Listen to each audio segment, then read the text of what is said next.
On November 24th, 2018, the New York Times ran a piece that you can still find online. I found it again, though the title is not appropriate for me to say here. But it's written by Andrea Long Chu, who is a man who grew up in a Christian home and is explaining his desire for surgery that would turn him into a her. He writes, "The procedure will last about 6 hours, and I will be in recovery for at least 3 months. And until the day I die, my body will regard the changes as a wound.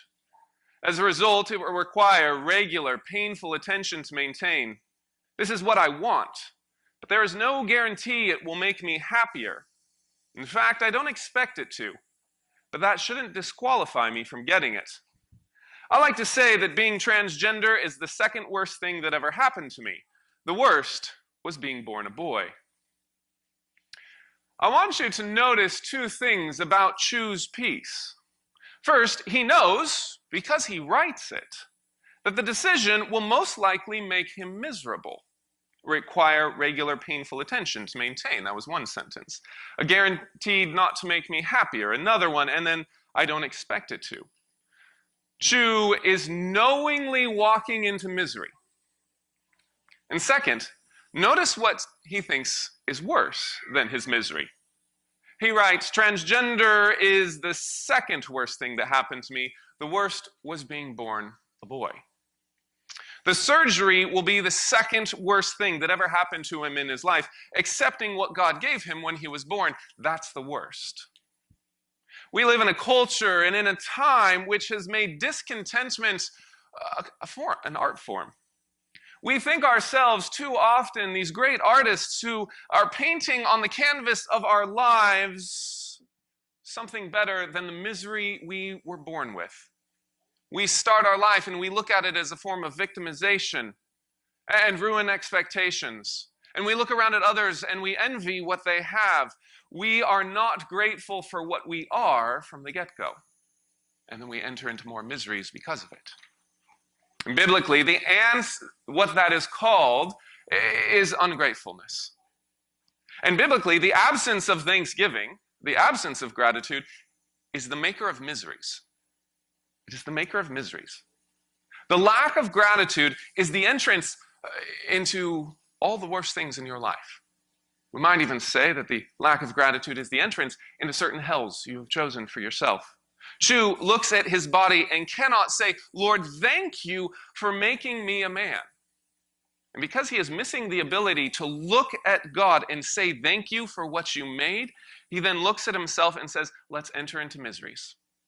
It will be better." Transgenderism is just one form of this, but it is a painful personal form of our societal lack of gratitude. But think about it a different way. Think about it the way the Bible presents it. Your life, all of it, is your gift. Your body, your sex, your soul, your gender, all of it is God's gift to you. All of it was given to you. It's not yours by right, it's yours as gift. And it's not yours to do with as you please, it is a high gift to be received with praise for God. Why we read or sing things like this. Psalm 103, "Know that the Lord, He is God. It is He who made us and not we ourselves."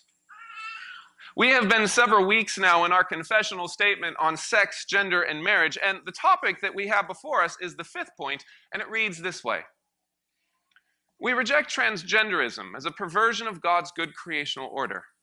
There are only two sexes, male and female, and sex is not fluid, it is binary.